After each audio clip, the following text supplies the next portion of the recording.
নমস্কার, দেখছেন কলকাতা টিভি। আপনাদের সঙ্গে আমি অর্পিতা। শুরু করলাম পলিটিক্স। ভোটের পিঠে স্নায়ুযুদ্ধ অব্যাহত চলছে। স্লেজিংও নাছর যুদ্ধে ইঞ্চি জমির দখল পেতে মরিয়া পক্ষ বিপক্ষ সকলেই ভাষণে ঝাঁঝ বাড়াচ্ছে নিয়ম করে। কংগ্রেস, তৃণমূল সহ অন্যান্য বিজেপি বিরোধী শক্তি যেখানে ইন্ডিয়া জোটকে কেন্দ্রের ক্ষমতায় আনার স্বপ্ন ফেরি করছে, গেরুয়া শিবিরও পাল্টা স্লোগান দিচ্ছে 400 আসন পারে। দফায় দফায় ভোট পরিচালনায় কমিশন কিংবা কেন্দ্রীয় বাহিনীর ভূমিকায় বিরোধীরা সিঁদুরে মেঘ দেখলেও 4 জুন থার্ড আম্পায়ারের সিদ্ধান্তের দিকে তাকিয়ে গোটা দেশ। দিল্লির মসনদে তৃতীয়বার ফিরে আসা সম্ভব নয় বিজেপির। বিশ্ব অর্থনীতিতে তৃতীয় স্থান অধিকারের লক্ষ্য অধরা থেকে যাবে বিদায়ী প্রধানমন্ত্রী নরেন্দ্র মোদীর। বিজেপি বিরোধী জোট ইন্ডিয়ায় দেশ শাসন করবে। বাংলার ভোট প্রচারে মমতা বন্দ্যোপাধ্যায়ের দাবি মানলে এমনই হবে দেশের ভবিষ্যৎ। মমতার হিসেবে বিজেপির দুশোর গণ্ডিও টপকাবে না। আর চতুর্থ দফায় ভোটের শেষে ইন্ডিয়া জোট 315 পেরিয়ে গিয়েছে। আর মোদি নয়। আরে দিদি তো তোমাদের সাথে এখানেও আছে। দিল্লিতেও মোদি নয়। দিদি যেটা করবে সেটা হচ্ছে ইন্ডিয়া জোটকে ওখানে ক্ষমতায় এনে দেবে। আমরা এখান থেকে হেল্প করব। আমরা সবাইকে একসাথে নিয়ে ইন্ডিয়া জোটই জিতবে।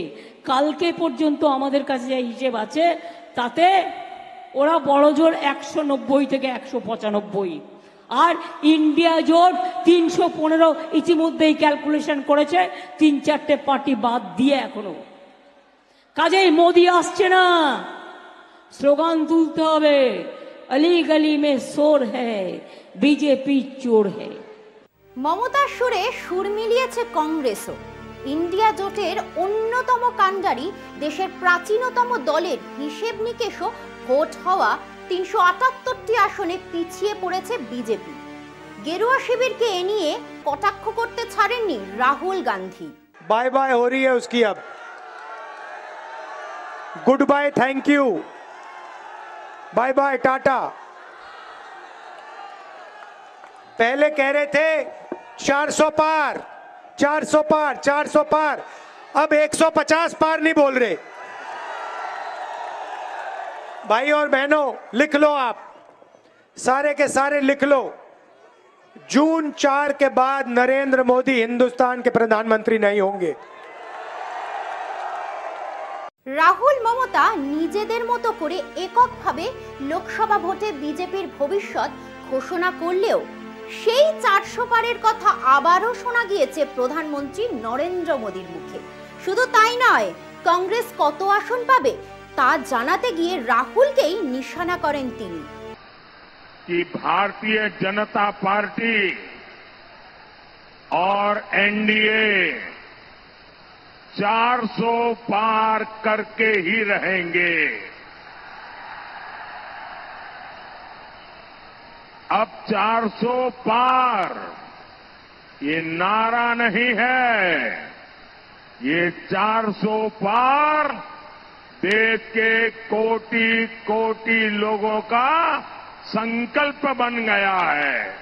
भाजपा एनडीए को तो 400 पार आप करा ही देंगे, लेकिन इस चुनाव में लिख के रखिए, ये कांग्रेस के जो शहजादे हैं ना,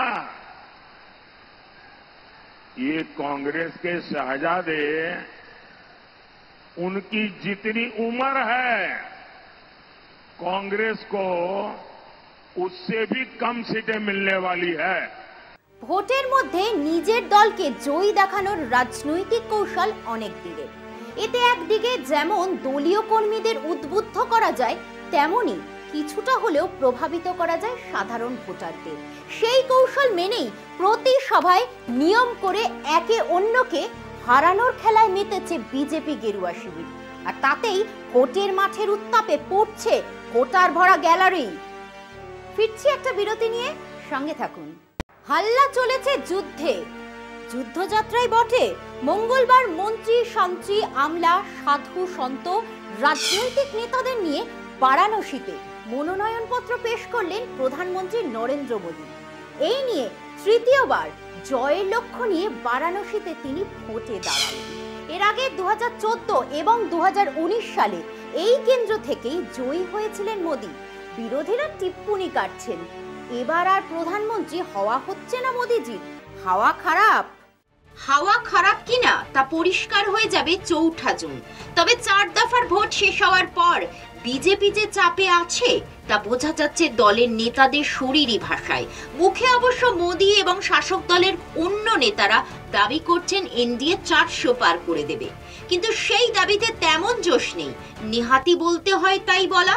প্রশ্ন উঠেছে সেই কারণেই কি আজ বিজেপি বা এনডিএ শাসিত রাজ্যগুলির এক ঝাঁক মুখ্যমন্ত্রী, প্রায় 2 ডজন কেন্দ্রীয় মন্ত্রী বারাণসীর সাধু সন্তদের নিয়ে মেগা শো করলেন মোদী। বিরোধীদের বুঝিয়ে দিলেন হাম কিসি সে কম নেই। আজ প্রথমে প্রধানমন্ত্রী মা গঙ্গার পুজো করেন বারাণসীর ঘাটে, স্নান সারেন গঙ্গায়। কাশীতে বাবা কাল ভৈরবের মন্দিরে পুজো দেন এবং আরতি করেন। তারপর বারাণসীতে জেলা শাসকের অফিসে মনোনয়নপত্র পেশ করলেন মোদী। তাঁর সঙ্গে মনোনয়নপত্র পেশের সময় ছিলেন পণ্ডিত গণেশ্বর শাস্ত্রী। তিনি 22 জানুয়ারি অযোধ্যার রাম মন্দিরের রামলালার প্রাণ প্রতিষ্ঠার দিনক্ষণ ঠিক করে দিয়েছিলেন। পণ্ডিত গণেশ্বর প্রধানমন্ত্রীর 4 প্রস্তাবকের মধ্যে একজন। বাকি 3 প্রস্তাবক হলেন ওবিসি সম্প্রদায়ভুক্ত সংঘ পরিবারের স্বেচ্ছাসেবক বৈজনাথ প্যাটেল, বিজেপির ওবিসি নেতা লালচাঁদ কুশওয়াহা এবং দলিত সম্প্রদায়ভুক্ত সঞ্জয় সোনকার। রাজনৈতিক বিশ্লেষকরা বলছেন তিনি যে ওবিসি দলিতদের প্রতি কতটা আন্তরিক তা বোঝানোর জন্যই ওই 3 জনকে মনোনয়নপত্রের প্রস্তাবক হিসেবে বেছে নিয়েছেন। এটাও তার একটা কৌশল। প্রথম পর্বের ভোটের পরেই নির্বাচনী প্রচারে নেমে প্রধানমন্ত্রী ওবিসি তাস খেলতে নেমে পড়েন। বিভিন্ন সভায় তিনি বলতে থাকেন কংগ্রেস ক্ষমতায় এলে দলিত ওবিসিদের সম্পত্তি কেড়ে নিজেদের ভোট ব্যাংক অর্থাৎ মুসলিমদের মধ্যে বিলিয়ে দেবে, এমনকি গলার মঙ্গলসূত্র সহ অন্যান্য গয়নাও কেড়ে নেওয়া হবে। এসব নাকি কংগ্রেসের ইস্তেহারে রয়েছে, যদিও বাস্তব পরিস্থিতি হলো কংগ্রেসের ইস্তেহারে এমন কোনো কথাই নেই। কংগ্রেস নেতারা বারবার বলছেন মোদী ডাহা মিথ্যা কথা বলছেন। এর জন্যই আমরা প্রধানমন্ত্রীকে জুমলা মোদী বলি। অবশ্য তাতেও কোনো হেলদোল দেখা যায়নি মোদীর। তিনি এই প্রচার চালিয়ে যেতে থাকেন। और पहले जब उनकी सरकार थी उन्होंने कहा था कि देश की संपत्ति पर पहला अधिकार मुसलमानों का है। इसका मतलब ये संपत्ति इकट्ठी करके किसको बांटेंगे? उनके ज्यादा बच्चे हैं उनको बांटेंगे, घुसपैठियों को बांटेंगे। क्या आपकी मेहनत की कमाई का पैसा घुसपैठियों को दिया जाएगा? आपको मंजूर है ये कांग्रेस का मैनिफेस्टो कह रहा है कि वो माताओं बहनों का सोने का हिसाब करेंगे, उसकी जड़ती करेंगे, जानकारी लेंगे और फिर उस संपत्ति को बांट देंगे। और उनको बांटेंगे जिनको मनमोहन सिंह जी की सरकार ने कहा था कि संपत्ति पर पहला अधिकार मुसलमानों का है। भाइयों बहनों, ये अर्बन नक्सल की सोच, मेरी माताओं बहनों, ये आपका मंगल सूत्र भी बचने नहीं देंगे, यहां तक जाएंगे मैं कहने आया हूं। জাতীয় রাজনীতি নিয়ে যারা চর্চা করেন তাদের অনেকেই বলছেন এবার মোদির হাল সত্যিই খারাপ। 4 পর্বের ভোটে বিজেপি খানিকটা হতাশ। ভোটদানের হারও এবার গত লোকসভা ভোটের থেকে কমেছে, তাই মোদি বেশ চাপে আছেন। বিরোধীরাও দাবি করছেন বিজেপির হাত থেকে ভোট বেরিয়ে গিয়েছে। কংগ্রেস নেতা রাহুল গান্ধী বলেছেন 150 থেকে 190 আসন পাবে বিজেপি। তৃণমূল নেত্রী মমতা বন্দ্যোপাধ্যায় দাবি করছেন 200 পেরোতে পারবে না বিজেপি। ইন্ডিয়া জোট পাবে অন্তত 315টি আসন। पहले कह रहे थे 400 पार 400 पार 400 पार, अब 150 पार नहीं बोल रहे।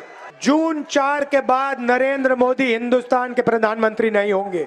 কালকে পর্যন্ত আমাদের কাছে যে হিসেব আছে তাতে ওরা বড় জোর 190 থেকে 195, আর ইন্ডিয়া জোট 315 ইতিমধ্যেই ক্যালকুলেশন করেছে, 3-4টে পার্টি বাদ দিয়ে। এখনো কাজেই মোদি আসছে না। মনোনয়নপত্র পেশের জন্য প্রধানমন্ত্রী প্রায় গোটা কেন্দ্রীয় মন্ত্রিসভা, ডজন খানেক মুখ্যমন্ত্রী এবং দলের শীর্ষস্থানীয় নেতাদের হাজির করিয়েছেন বারাণসীতে। মনোনয়নপত্র পেশের পর তিনি দলের নেতাদের সঙ্গে বৈঠকও সেরেছেন সেখানে। এত কিছুর পরেও প্রশ্ন থাকছে, মোদিজি কি হ্যাট্রিক করতে পারবেন, নাকি তৃতীয়বারই থমকে যাবে তাঁর বিজয় রথ? 4 জুন সকালেই সব পরিষ্কার হয়ে যাবে। এখন সময় একটা বিরতির, ফিরছি বিরতির পর, সঙ্গে থাকুন। 1 দশক বাদে পাশা কি উল্টে যাচ্ছে? 7 দফার 3 দফা শেষ হওয়ার পর থেকেই সংশয় শুরু। 4র্থ দফার পর তা আরো দৃঢ় হয়েছে। প্রধানমন্ত্রীর শরীরী ভাষার বদল নিয়ে জনপরিসরে এমন চর্চা শুরু হয়েছে। তাই কি ধর্মের তাস ফের নরেন্দ্র মোদীর আস্তিনের বাইরে? 400 পারের নির্ঘোষ ক্রমে ক্ষীয়মান। देश का सबसे बड़ा सच पहुंचाना चाहता हूं जो आज दबाया और छुपाया जा रहा है, और वो सच ये है कि इस लोकसभा चुनाव ने करवट ले ली है। पिछले कई हफ्तों में मैं कर्नाटका गया, तेलंगाना, छत्तीसगढ़, राजस्थान, पंजाब, हरियाणा, उत्तर प्रदेश और बिहार, और 35 साल से चुनाव देखने के अनुभव के आधार पर मैं आपको बता रहा हूं, आज की तारीख में बीजेपी मेजॉरिटी नहीं ला। গত শতকের শেষ পর্বে ভারতের সাধারণ নির্বাচন নিয়ে চুলচেরা বিশ্লেষণ টেলিভিশনের পর্দায় দেখতে অভ্যস্ত হয়ে উঠেছিল দেশবাসী। ভোট মানে শুধু কাঠখোট্টা পরিসংখ্যান নয়, সমাজ দর্শনের একটা জরুরি উপাদানও বটে, যাদের সৌজন্যে শেফোলজি আম আদমির ঘরে ঘরে চর্চার বিষয় হয়ে উঠেছিল। তাদের অন্যতম পেশায় রাষ্ট্রবিজ্ঞানী যোগেন্দ্র যাদব অন্যতম। তার বিশ্লেষণের গ্রহণযোগ্যতা প্রায় 3 দশকের পরীক্ষায় উত্তীর্ণ। সেই যোগেন্দ্রর প্রত্যয়ী দাবি, অষ্টাদশ লোকসভায় দেশের প্রধানমন্ত্রীর আসনে নরেন্দ্র মোদীর বসা অনিশ্চিত, অসম্ভব বলা যেতে পারে। চলতি নির্বাচনী প্রচারে মোদী হরেক কিসেমের গ্যারান্টির অবতারণা করছেন তাঁর ভাষণে, কিন্তু তাঁর শপথে ফেরার রাস্তা প্রায় অবরুদ্ধ। বিজেপি তথা এনডিএর ক্ষমতায় ফেরার গ্যারান্টি নিয়েই ঘোর সন্দেহ প্রকাশ করেছেন যোগেন্দ্র। 3 দফা ভোটের পরেই তাঁর ঘোষণা পাশা বদলে গিয়েছে। বুথ ফেরত সমীক্ষা বা জনমত সমীক্ষার সুদীর্ঘ অভিজ্ঞতা তাঁর ঝুলিতে। তাঁর দাবি, এবারে রাজ্যে রাজ্যে ঘুরে যা বুঝেছেন তাতে বিজেপি সংখ্যাগরিষ্ঠতার জন্য প্রয়োজনীয় 272টি আসন জোগাড় করতে পারবে না। যোগেন্দ্র যাদবের মতে গতবারের তুলনায় অন্তত পক্ষে 70টি আসন কম পাবে বিজেপি, অর্থাৎ 230টি আসন পেতে পারে মোদীর দল, আর এনডিএ পেতে পারে আরো 35টি আসন। ফলে এনডিএ 268টি আসন জিতলেও ম্যাজিক ফিগার 272 কিছুতেই পার হবে না। 2019 সালে উত্তরপ্রদেশ, কর্ণাটক, রাজস্থান, মহারাষ্ট্র, মধ্যপ্রদেশ, ঝাড়খণ্ড, ছত্তিশগড়, গুজরাট, হরিয়ানা, পাঞ্জাব ও দিল্লির সৌজন্যে মোদীর দল 303টি আসন পেয়েছিল বিজেপি। এবার ওইসব রাজ্যে বিপুল সংখ্যক আসন কমবে। যোগেন্দ্রর মতে বিহার এবং বাংলাতেও বিজেপির আসন সংখ্যা হ্রাস পাবে। একমাত্র তামিলনাড়ু, অন্ধ্রপ্রদেশে তামিলনাড়ু মিলিয়ে 5টির মতো আসন বাড়াতে পারে বিজেপি। কেরল ও ওড়িশায় এবারও বিশেষ সুবিধা মোদি করতে পারবেন না বলেই মনে করেন যোগেন্দ্র যাদব। कुल मिला के अब तक हो गया 90 का हिसाब। पूर्वोत्तर देख लें कि अब तक हमने देखा बीजेपी और एलाइज को 100 सीट का नुकसान, 75 का सिर्फ बीजेपी को और 25 का एलाइज को। बीजेपी को 65 सीट का नुकसान, एलाइज को 15 सीट का नुकसान। मेजॉरिटी से एनडीए भी नीचे हो सकता है, कम से कम आज की तारीख में नीचे चल रहा है। বিদায়ী লোকসভায় অসম, বাংলা সহ উত্তর পূর্বের মোট 65টি আসন রয়েছে পদ্ম শিবিরের দখলে। যোগেন্দ্র মনে করছেন তার থেকে অন্তত 10টি আসন কমবে। যোগেন্দ্র স্পষ্টভাবে জানিয়ে দিয়েছেন এটা কোনো বুক ফেরত সমীক্ষার পূর্বাভাস নয়। কর্ণাটক, তেলেঙ্গানা, ছত্তিশগড়, রাজস্থান, হরিয়ানা, উত্তরপ্রদেশ ও বিহার ঘুরে তাঁর অভিজ্ঞতার ভিত্তিতে এই ভবিষ্যৎবাণী করেছেন তিনি। নিছক কোনো রাজনৈতিক নেতার নয় এই ভবিষ্যৎবাণী যোগেন্দ্র যাদবের, তাই তাকে উপেক্ষা করা কঠিন। পলিটিক্স আজ এই পর্যন্তই। দেখতে থাকুন কলকাতা টিভি, রাত দিন 7 দিন।